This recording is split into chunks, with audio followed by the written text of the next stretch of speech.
Hello students, welcome. আজ প্রথম হাফে তোমরা ইতিহাস দেখেছো।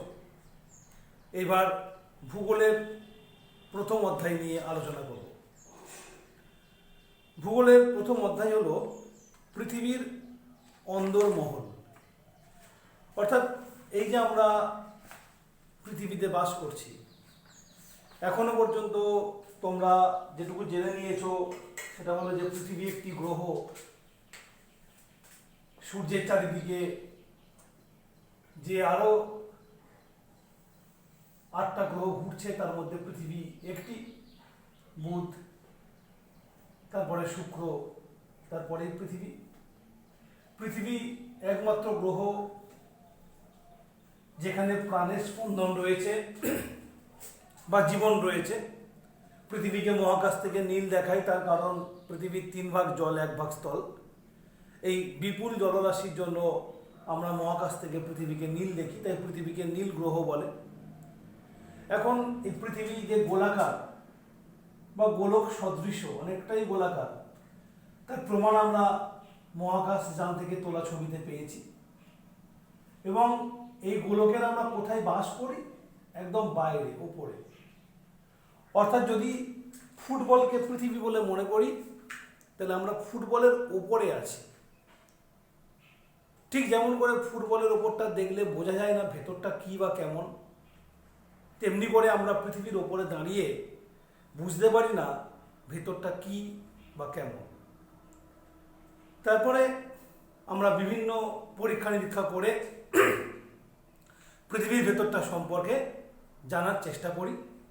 এই সমস্ত পড়াশোনার মধ্যে একটা হলো ভূমিকম্পের তরঙ্গের পর্যবেক্ষণ। ভূমিকম্পের তরঙ্গের পর্যবেক্ষণ করে আমরা জানতে পারি পৃথিবীর ভেতরের অংশের গঠনটা কেমন ধরনের, কোন জায়গাটা কেমন। এছাড়াও আছে নানা বৈজ্ঞানিক পরীক্ষা নিরীক্ষা। চলো শুরু করা যাক।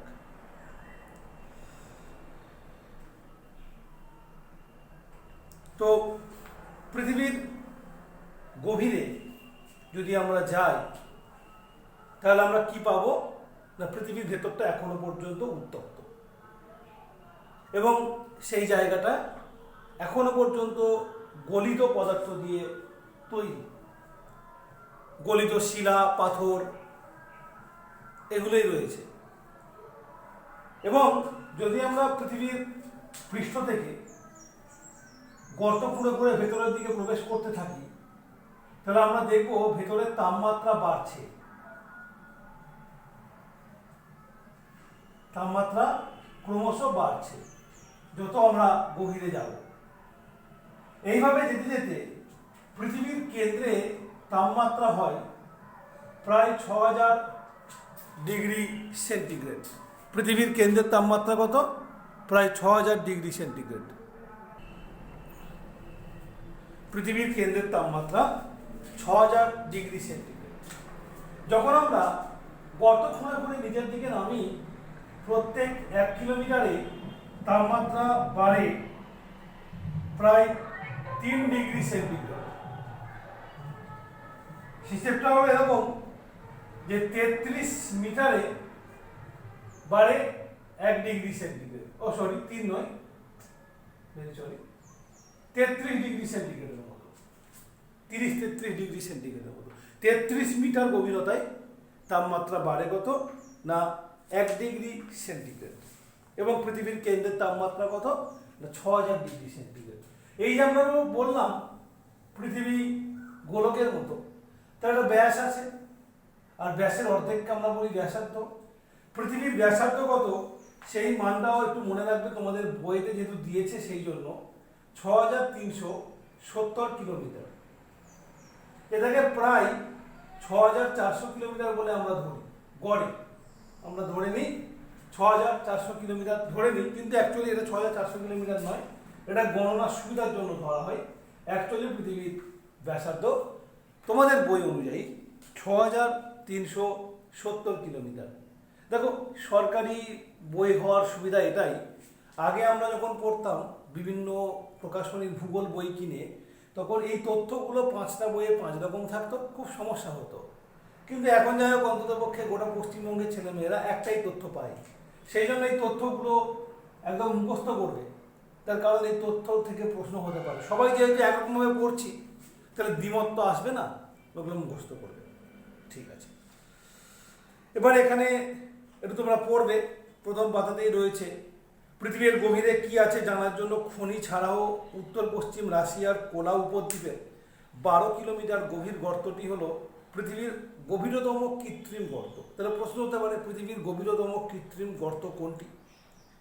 তারপরে পৃথিবীর গভীরতার কাছে 12 কিমি খুবই নগণ্য।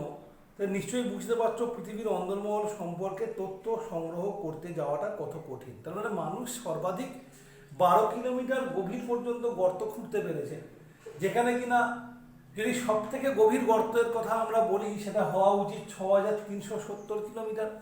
এখান থেকে গর্ত খুঁড়তে খুঁড়তে খুঁড়তে খুঁড়তে সর্বশেষ কোথায় যেতে পারবো? সর্বাধিক গভীর হচ্ছে 6370 কিলোমিটার। কেউ বলবে কেন স্যার, আমি এখানে চলে যাব। তবে এখানে চলে গেলে কিন্তু গভীরতা এদিক দিয়ে কমে যাবে। ভূপৃষ্ঠ থেকে সর্বাধিক গভীরতা হবে পৃথিবীর কেন্দ্রে পৌঁছালে। তাহলে 6370 কিলোমিটার যার গভীরতা, তার তুলনায় 12 কিলোমিটার খুবই কম। এই 12 কিলোমিটার গভীর পর্যন্ত গিয়ে গবেষণা করে আমাদের পক্ষে বোঝা মুশকিল যে পৃথিবীর কেন্দ্রটা কেমন। একটা ধারণা করা ছাড়া এছাড়া আমাদের হাতে আর কিছু নেই। যদি আমরা সরাসরি মনে করি যে পৃথিবীর কেন্দ্রে চলে যাব। পৃথিবীর কেন্দ্রে যাওয়া নিয়ে বিজ্ঞানী জুল ভার্ন বা জুলে ভার্ন একটা দারুণ বই লিখেছেন, journey to the centre of earth. যদি কোনোদিন সুযোগ হয়ে থাকে journey to the centre of earth বইটা পড়ে নিও, বাংলাতেও পাওয়া যায়, এখন তো ইউটিউবে দেখলেও পাওয়া যায়, খুব ভালো বই।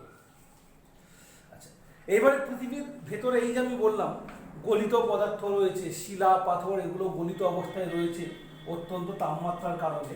একে আমরা কি বলি? একে আমরা বলি ম্যাগমা। একে আমরা ম্যাগমা বলে থাকি।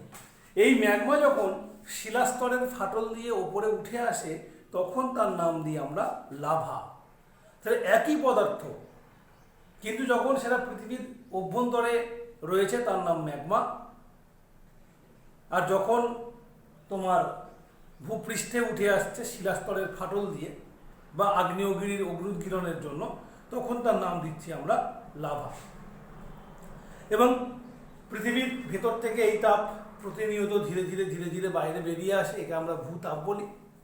আর যদি কোনো জায়গায় শিলাস্তরে ফাটল থাকে তাহলে অনেক বেশি বা দ্রুত হারে তাপ বেরিয়ে আসতে যায়। এবং আমরা দেখি যে মাটির তলায় জল ভাণ্ডার রয়েছে আমাদের, যে জলটা আমরা টিউবওয়েলের সাহায্যে বা নলকূপের সাহায্যে তুলে পান করি। এই যে জলের ভাণ্ডার মাটির তলায় রয়েছে, তাহলে ওই জায়গায় যদি শিলাস্তরের ফাটল থাকে, যদি ম্যাগমা ওর খুব কাছাকাছি থাকে, তাহলে ওই জায়গাটা বেশ গরম হবে, তখন ওই জল কিন্তু গরম হয়ে যায়। এইরকম ধরনের প্রাকৃতিক জায়গাগুলোকে আমরা বলি উষ্ণ প্রস্রবণ। যেমনটা আমাদের রাজ্যে বক্রেশ্বরে রয়েছে উষ্ণ প্রস্রবণ, সেখানে প্রাকৃতিকভাবেই তোমার মাটির তলা থেকে গরম জল বেরিয়ে আসছে। এই তাপের উৎস কি? এই তাপের উৎস অতি অবশ্যই ভূ অভ্যন্তরের তাপ। পৃথিবীর জন্মলগ্নে এরকম একটা গ্যাসীয় পিণ্ড ছিল বলে তাই মনে করা হয়। এই গ্যাসীয় পিণ্ডটা ধীরে ধীরে ধীরে ধীরে ঠান্ডা হয়েছে, তাপ বর্জন করেছে, তাই ওপরটা কঠিন হয়ে গেছে। ঠিক যেমন দুধ তুমি যদি ঠান্ডা করতে দাও, ফু দাও বা হাওয়া দাও বা এমনি রেখে দাও, ঠান্ডা হলে দেখবে দুধের ওপরে একটা স্বর পড়েছে, সেটা কিন্তু কঠিন মতো, বেশ কঠিন, তরল পদার্থ নয় মোটেও। তুমি এই স্বরটাকে ফাটিয়ে ভেতরে দুধ বার করো, তুমি দেখবে স্বরে হাত দিলে বেশ ঠান্ডা হয়েছে, কিন্তু ভেতরটা তখনও পর্যন্ত গরম রয়েছে। একদম পৃথিবীর অবস্থাটাও ঠিক তাই। আমরা যেখানে বাস করছি, যাকে আমরা ভূপৃষ্ঠ বলছি, এটা অ্যাকচুয়ালি ওই দুধের স্বরের মতো। ভেতরটা এখনও পর্যন্ত তরল পদার্থ। স্বর যেমন দুধের ওপর ভাসে, ঠিক তেমনি করে আমাদের এই ভূপৃষ্ঠ কিন্তু এই ম্যাগমার ওপরে ভাসছে, ভাসমান অবস্থায় রয়েছে। এই ভাসমান অবস্থায় থাকা এক একটা বিরাট বড় বড় খণ্ড বা স্বরগুলোকে আমরা বলি প্লেট, টেকটনিক প্লেট বা মহাদেশীয় পাত। এরকম অনেকগুলো পাত রয়েছে, যে পাতগুলো খুব ধীরে ধীরে ধীরে ধীরে সরছে। অনেক সময় এই পাতগুলোর মধ্যে ঠক্কর লাগে, ঠক্কর লাগলে তখন ভূমিকম্প হয়, ভূমিরূপের পরিবর্তন হয়। তোমরা পরবর্তীকালে জানবে, আজকে আমরা যেখানে হিমালয় পর্বত দেখছি, এখানে অতীতে একটা সাগর ছিল যার নাম হলো টেথিস সাগর। যার উত্তর এবং দক্ষিণের দিকে যে সমস্ত ভূমি ছিল সেখান থেকে তোমার পলি মাটি কাদায় এসে জমতো, সেগুলো আস্তে আস্তে পাথরে পরিণত হয়েছিল।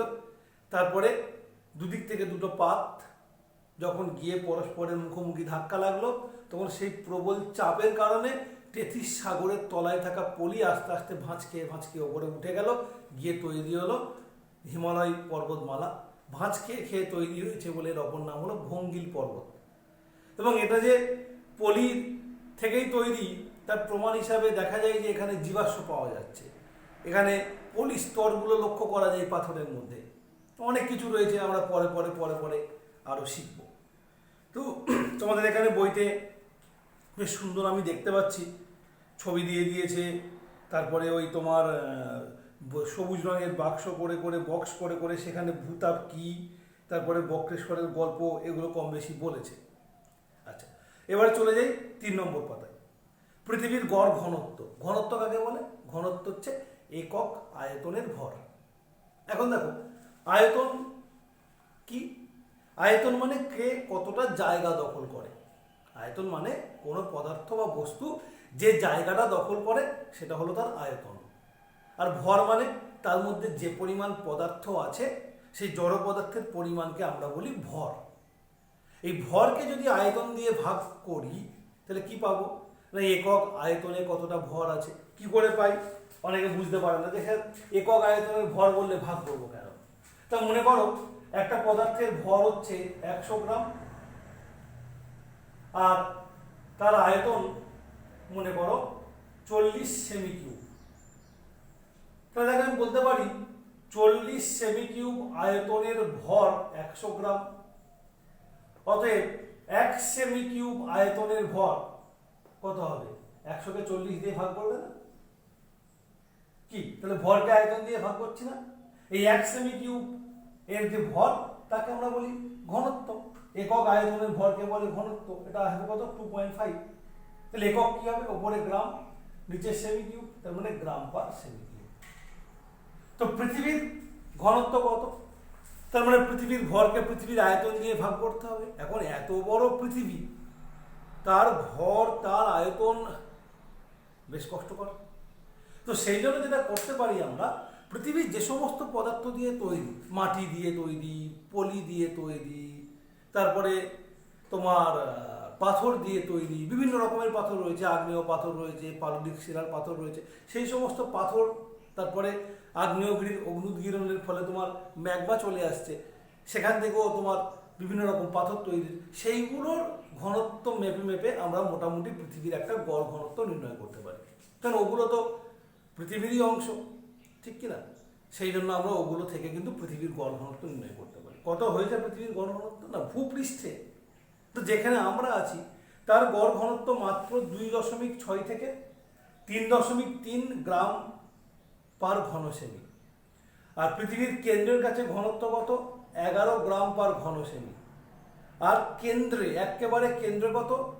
13 থেকে 14 গ্রাম পার ঘন সেমি। এই সবটা যদি একসঙ্গে নিয়ে নিই তাহলে পৃথিবীর গড় ঘনত্ব কত?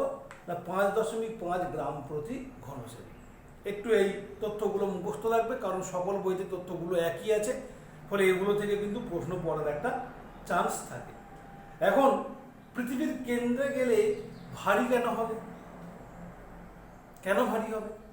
তুমি যদি একটা পাত্রের মধ্যে জল, বালি, কাদা এগুলো নিয়ে ভালো করে গুলে দাও, তরল করে রেখে দাও, থকথকে একটা তরল হয়েছে, ওটাকে তুমি এক জায়গায় রেখে দাও, তুমি দেখবে ধীরে ধীরে ধীরে ধীরে যেগুলো ভারী সেগুলো কিন্তু কোথায় চলে গেছে? তলায় চলে গেছে। কেন চলে গেছে? না পৃথিবীর আকর্ষণে, তার ওজনের জন্য। পৃথিবীর আকর্ষণ বা ওজন কোন দিকে কাজ করে? না পৃথিবীর কেন্দ্রের দিকে। তাহলে পৃথিবী নিজেও তো একসময় তরল ছিল, কারণ গ্যাসীয় পিণ্ড থেকে ঠান্ডা হয়ে তরল, এই দুধের গল্পটা করলাম। তাহলে সেখানেও পৃথিবীর কেন্দ্রের দিকে টান হলে কি হবে? সকল ভারী পদার্থ পৃথিবীর কেন্দ্রে গিয়ে জমবে। এই জন্য পৃথিবীর যত কেন্দ্রের দিকে আমরা যাব তত আমরা দেখব যে সেখানে ঘনত্ব বাড়ছে। এবারে ভূমিকম্প তরঙ্গ। ভূমিকম্প তরঙ্গ নিয়েও তোমাদের বেশ কিছু কথা বলা আছে, ভালো করে দেখবে। ভূমিকম্প তরঙ্গ পর্যবেক্ষণ করেও কিন্তু আমরা পৃথিবীর অভ্যন্তরের গঠন সম্পর্কে গুরুত্বপূর্ণ তথ্য পাই। দেখো ভূমিকম্পে যে তরঙ্গ হয় সেই তরঙ্গ মাটি জল এগুলোর মধ্য দিয়ে চলে যায়, কারণ পৃথিবীর পৃষ্ঠে তো এগুলোই রয়েছে। এখন যদি দুটো জায়গার মধ্যে ঘনত্বের পার্থক্য থাকে, তাহলে একটা মাধ্যমের মধ্য দিয়ে বা একটা জায়গার মধ্য দিয়ে তরঙ্গ যতটা জোরে বা যতটা বেগে প্রবাহিত হয়েছে, দ্বিতীয় মাধ্যম বা দ্বিতীয় পদার্থে প্রবেশ করলে তার ঘনত্ব যেহেতু আলাদা, সেই জন্য কিন্তু সেখানে সেই বেগে প্রবাহিত হবে না। ভূমিকম্পের বেগের বা তরঙ্গের বেগের পরিবর্তন লক্ষ্য করে করে আমরা বুঝতে পারি যে কোন জায়গাগুলো উপাদানগতভাবে গঠনগতভাবে আলাদা।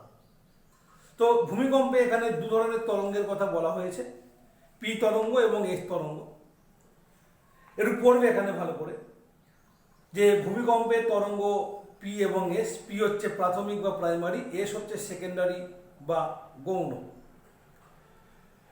তারপরে বলছে ভূমিকম্পের পি তরঙ্গ ভূ অভ্যন্তরের কঠিন তরল যে কোনো মাধ্যমের মধ্য দিয়ে প্রবাহিত হতে পারে, কিন্তু এস তরঙ্গ তরল বা অর্ধ তরলের মধ্য দিয়ে প্রবাহিত হতে পারে না। এস তরঙ্গ কঠিনের মধ্য দিয়ে যায়, কিন্তু তরল বা অর্ধ তরল যেমন ম্যাগমার মধ্য দিয়ে যেতে পারে না, লাভার মধ্য দিয়ে যেতে পারে না, সেটা কেবলমাত্র কঠিন পদার্থের মধ্য দিয়ে যায়। তাহলে পি তরঙ্গ যে কোনো মাধ্যমের মধ্য দিয়ে চলে যেতে পারে, এস তরঙ্গ কিন্তু তরল বা অর্ধ তরল মাধ্যমের মধ্য দিয়ে যেতে পারে না। তাহলে জায়গার মধ্য দিয়ে না কঠিনের মধ্য দিয়ে। ঠিক আছে, এবার যদি আমরা পৃথিবীর অভ্যন্তর ভাগটা পর্যবেক্ষণ করি ওই সমস্ত ভূমিকম্প তরঙ্গ ব্যবহার করে করে, তাহলে আমরা দেখব পৃথিবীর অভ্যন্তর ভাগটা আমরা পেঁয়াজের খোসার মতো। পেঁয়াজে যেমন পরপর পরপর স্তর দেখতে পাওয়া যায়, পৃথিবীর পৃষ্ঠ থেকে পৃথিবীর কেন্দ্র পর্যন্ত গেলে রকম বিভিন্ন রকম স্তর দেখতে পাবো, স্তরে স্তরে পর পর পর পর দাগ রয়েছে। তো দেখো আমরা যেটা করি সেটা হচ্ছে যে পৃথিবীর এই যে তোমার পৃষ্ঠ থেকে পৃথিবীর কেন্দ্র পর্যন্ত এটাকে মোটামুটিভাবে আমরা তিনটে মূল স্তরে ভাগ করতে পারি। সেই তিনটে মূল স্তর কি কি? যে তিনটে মূল স্তরে আমরা পৃথিবীর কেন্দ্র থেকে পৃথিবী পৃষ্ঠ পর্যন্ত ভাগ করতে পারি, সেগুলোর প্রথমটা হচ্ছে ভূত্বক বা ক্রাস্ট, তারপরে গুরুমণ্ডল,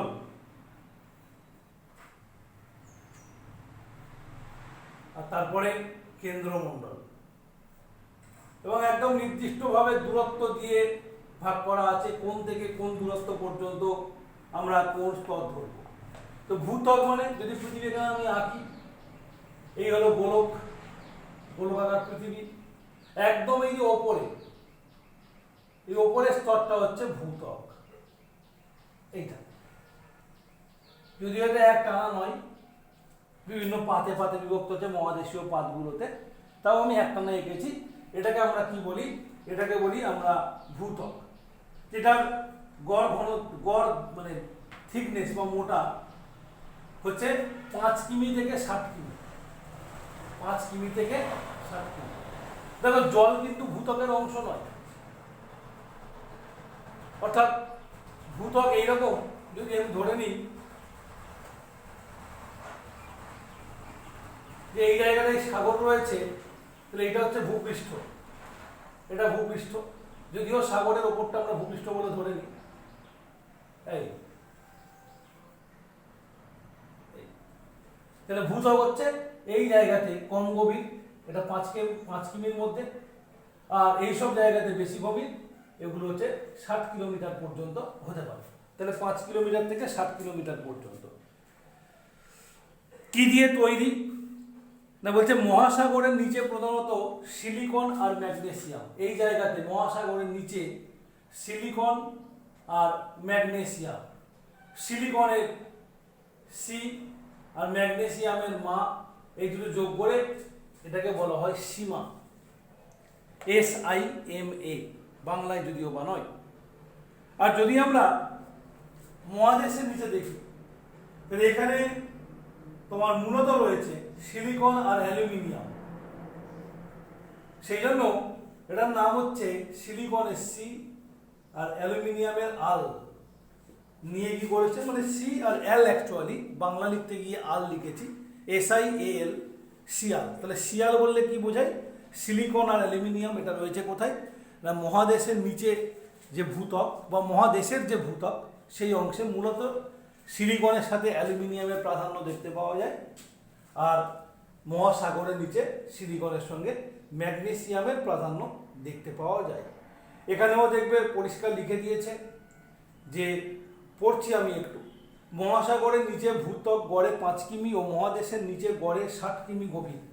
এর গভীরতা প্রায় 30 কিলোমিটার, মানে গড় গভীরতা আর কি। মহাসাগরের নিচে প্রধানত সিলিকন আর ম্যাগনেসিয়াম দিয়ে তৈরি স্তরটি হলো সীমা। এই স্তর তুলনায় ভারী, প্রধানত ব্যাসল্ট জাতীয় আগ্নেয় শিলা এই স্তর গঠন করেছে। এর ঘনত্ব 2.9 গ্রাম পার ঘন সেমি। মহাদেশের নিচে প্রধানত সিলিকন আর অ্যালুমিনিয়াম দিয়ে তৈরি। ভূত্বকের ওপরের স্তরটি হলো সিয়াল, SiAl, গ্রানাইট জাতীয় আগ্নেয় শিলা এই স্তর গঠন করেছে। তাহলে মহাসাগরের নিচে তোমার হচ্ছে ব্যাসল্ট, আর মহাদেশের নিচে হচ্ছে মূলত গ্রানাইট। এবং দারুণ একটা ছবি দিয়ে তোমাদের এখানে বুঝিয়ে দিয়েছে, দেখতে পাচ্ছ যে ব্যাসল্ট শিলা বা সীমা কিন্তু সর্বত্র রয়েছে। এই নিচের স্তরটা হচ্ছে অ্যাকচুয়ালি সীমা, এটা সর্বত্র রয়েছে, আর তার উপরে শিয়াল স্তরটা রয়েছে। হলো সীমা হচ্ছে ব্যাসল্ট শিলা আর শিয়াল হচ্ছে গ্রানাইট। এবারে কি বলছে, পৃথিবীর সবচেয়ে বাইরের এই স্তর অত্যন্ত পাতলা। ভূত্বকের শিলা নানা খনিজ সম্পদে সমৃদ্ধ। ভূত্বকের একেবারে উপরে আছে মাটি। ভূত্বকের বেশিরভাগ অংশ জুড়ে আছে অক্সিজেন, মানে উপাদানের মধ্যে সব থেকে বেশি হচ্ছে অক্সিজেন। বায়ুমণ্ডলের চেয়ে অনেক বেশি অক্সিজেন পৃথিবীর ভূত্বকের সঙ্গে নানা রাসায়নিক অবস্থায় মিশে আছে। ভূত্বকের দ্বিতীয় প্রধান উপাদান হলো সিলিকন, Si। জানো কি, ভূপৃষ্ঠ থেকে কেন্দ্র পর্যন্ত যেখানে সেখানে ভূমিকম্পের তরঙ্গের গতিবেগ পরিবর্তিত হয় সেখানটাকে ভূতত্ত্ববিদরা বলেন বিযুক্তি রেখা বা ডিসকন্টিনিউইটি। বিযুক্তি রেখা দ্বারা দুটি ভিন্ন উপাদান ও ঘনত্বের স্তরকে আলাদা করা যায়। শিয়াল ও সীমা স্তরের মাঝে আছে কনরাড বিযুক্তি রেখা। তো কি বললো, দেখো এখানে শিয়াল স্তরের উপাদান আর সীমা স্তরের উপাদান আলাদা, ফলে ঘনত্ব আলাদা। তাহলে একই তরঙ্গ যখন একটা মাধ্যম থেকে অন্য মাধ্যমে যাবে তার বেগ এবং তার দিক বদলে যাবে। এই জন্য এই মাঝের স্তরটাকে আমরা বলি ডিসকন্টিনিউটি লাইন বা বিযুক্তি রেখা। এখানে যে বিযুক্তি রেখা রয়েছে তার নাম হলো কনরাড বিযুক্তি রেখা। কোথায়? শিয়াল এবং সীমা স্তরের মাঝখানে যে বিযুক্তি রেখা তার নাম হলো কনরাড বিযুক্তি রেখা। এবারে গুরুমণ্ডল। ভূত্বকের পরে হচ্ছে গুরুমণ্ডল, পৃথিবীর কেন্দ্রের কাছাকাছি পর্যন্ত, এবং ভূত্বক ছাড়িয়ে পৃথিবীর অভ্যন্তরে প্রায় 2900 কিলোমিটার পর্যন্ত ঘনত্বযুক্ত স্তরকে আমরা গুরুমণ্ডল বা ম্যান্টেল বলি। অর্থাৎ এরপর থেকে একদম কত, প্রায় 2900 কিলোমিটার বা 3000 কিলোমিটার পর্যন্ত গভীর যে মোটা অংশটা, এই অংশটাকে আমরা বলছি গুরুমণ্ডল। এই স্তরের উষ্ণতা 2000 ডিগ্রি সেলসিয়াস থেকে 3000 ডিগ্রি সেলসিয়াস। পদার্থের ঘনত্ব 3.4 থেকে 5.6 গ্রাম প্রতি ঘন সেমি। এই স্তরের প্রধান উপাদান লোহা, নিকেল, ক্রোমিয়াম, ম্যাগনেসিয়াম, সিলিকন। তো দেখো 30 থেকে 700 কিলোমিটার পর্যন্ত ওপরের দিকটাতে, এই জায়গাটাতে, অর্থাৎ ভূত্বকের ঠিক পরে 700 কিলোমিটার পর্যন্ত এখানে কি দেখতে পাচ্ছে, ক্রোমিয়াম, লোহা, সিলিকন, ম্যাগনেসিয়াম। তো কি কি আছে, ক্রোমিয়াম, লোহা মানে হচ্ছে তোমার ফেরাস বা আয়রন, ফেরাস, সিলিকন আর ম্যাগনেসিয়াম। তার কি নাম হচ্ছে, ক্রোমিয়ামের ক্রো, ফেরাসের ফে, সিলিকনের সি, ম্যাগনেসিয়ামের মা, প্রোফেসিমা। আর এর পরে যেটা 700 থেকে 2900 কিলোমিটার পর্যন্ত, সেখানে এই ক্রোমিয়ামের পরিবর্তে আছে তোমার নিকেল, তার নাম কি হবে, নিফেসিমা। ছোট করে নামের প্রথম অক্ষরগুলো নিয়ে এরকম ধরনের নাম করা হয়েছে। আচ্ছা, এইবারে দেখো এই যে ভূত্বক আর এই যে গুরুমণ্ডল, এই দুটোকে আমরা আলাদা আলাদা করলাম কি করে? ভূত্বকের নয় শিয়াল আর সীমার মাঝখানে বেগ পরিবর্তন দেখে আমরা বললাম কনরাড বিযুক্তি রেখা। ঠিক তেমনি করে ভূত্বক আর গুরুমণ্ডলের মাঝে উপাদানের পরিবর্তন হয়ে যাচ্ছে। দেখো সিলিকন অ্যালুমিনিয়াম উপরে, তারপরে সিলিকন ম্যাগনেসিয়াম, তারপরে কি হলো ক্রোমিয়াম, আয়রন, সিলিকন, ম্যাগনেসিয়াম। তো তো এই যে মাঝখানে পার্থক্যটা হচ্ছে, এই জায়গাতেও তাহলে একটা বিযুক্তি রেখা থাকবে। এটার নাম দেওয়া হয়েছে মোহ বা মোহরভিষিক বিযুক্তি রেখা। নামগুলো কিন্তু মনে রাখতে হবে। ওকে, এবারে দেখো গুরুমণ্ডলের ভেতরে আবার ক্রোফেসিমা আর নিফেসিমা এই দুটো স্তরের মধ্যে উপাদানের সামান্য পার্থক্য রয়েছে। ওপরের স্তরে ক্রোমিয়াম রয়েছে আর নিচের স্তরে নিকেল রয়েছে, সম্পূর্ণ অন্য। ফলে এখানেও কিন্তু ভূ তরঙ্গের বেগ পরিবর্তন হবে, তাই এটাকেও কিন্তু একটা বিযুক্তি রেখার নাম দিতে হবে। এটার নাম কি? এটার নাম হচ্ছে রেপিক্তি বিযুক্তি রেখা। রেপিক্তি বিযুক্তি রেখা। তারপরে চলে আসছে দেখো এবারে কি বলছে, একটু পড়বে বইতে। অ্যাসথেনোস্ফিয়ার নামটা বেশ গুরুত্বপূর্ণ। অ্যাসথেনোস্ফিয়ার বলছে শিলামণ্ডলের নিচে গুরুমণ্ডলের ওপরের অংশে বিশেষ স্তরটি হলো অ্যাসথেনোস্ফিয়ার। অ্যাসথেনোস্ফিয়ার একটি গ্রিক শব্দ, যার মানে দুর্বল স্তর, অর্থাৎ দুধের স্বরের ঠিক তলাটা। এই স্তরে পদার্থ গলিত ও নরম প্রকৃতির। অত্যধিক তাপ ও চাপে এখানকার শিলা সান্দ্র, অর্ধ তরল অর্ধ কঠিন অবস্থায় আছে। বীজ গলালে বা খেজুরের রস জাল দিলে, গুড় তৈরি করলে যে অবস্থায় থাকে সেই রকম অবস্থায় এখানকার পদার্থগুলি আছে। ভূগর্ভের তাপে পদার্থগুলি উত্তপ্ত হয়ে ওপরের দিকে উঠে এসে অনুভূমিকভাবে প্রবাহিত হয়। আবার ওপরের অপেক্ষাকৃত ঠান্ডা ভারী পদার্থ নিচের দিকে নেমে যায়। এইভাবে পরিচলন স্রোত সৃষ্টি হয়। ভূত্বক ও গুরুমণ্ডলের উপরি অংশ নিয়ে গঠিত হয়েছে শিলামণ্ডল। এটাকে কি বলছি আমরা? এই সবটাকে নিয়ে আমরা বলছি শিলামণ্ডল। এই শিলামণ্ডলের গ্রিক প্রতিশব্দ হচ্ছে অ্যাসথেনোস্ফিয়ার। ভূকম্প তরঙ্গ এই স্তরের মধ্য দিয়ে অপেক্ষাকৃত ধীর গতিতে প্রবাহিত হয়। সমুদ্রের নিচে এই স্তর কাছাকাছি অবস্থান করে।